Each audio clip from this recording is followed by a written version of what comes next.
one thing I have in my notes that I really appreciate is, this is your specific wording, I think. You're about to get a chance to show what you know as far as ordering fractions goes. And I just loved the way you framed that, like a chance to show what you know. So it's not, here's some practice for you. Right. Did you really think about that wording, or is that something that's kind Oh, of... that's very intentional. Yeah, I think the wording that you use can completely change their mindset towards anything. If you word something as an activity rather than a worksheet, or as long as that's backed up with the engagement level. If it's literally just a worksheet and they're not doing anything else, then maybe it's unfair to call it an activity.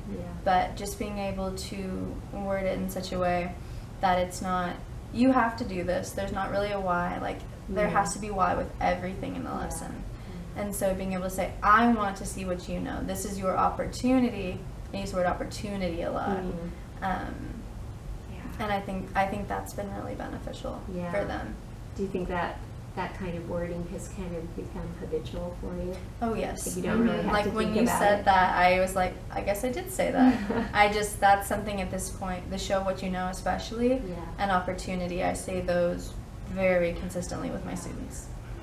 I'm so glad you're tuned into those words that make such a difference for kids. Well, you can read their faces, based on the words that you use and whether or not they're going to be engaged or resenting whatever they're having to do. And so using that usually helps. Yeah, for sure.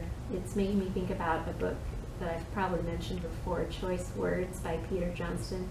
It's an amazing book. If you haven't read it, you might want to pick it up sometime. It's only a little book, but it is really powerful just in terms of what you were just talking about, like the words we choose and use just make a huge difference on kids, the identities that they're forming about themselves, and like you said, their attitude, their engagement, their participation. Peter Johnston's one of my favorites. So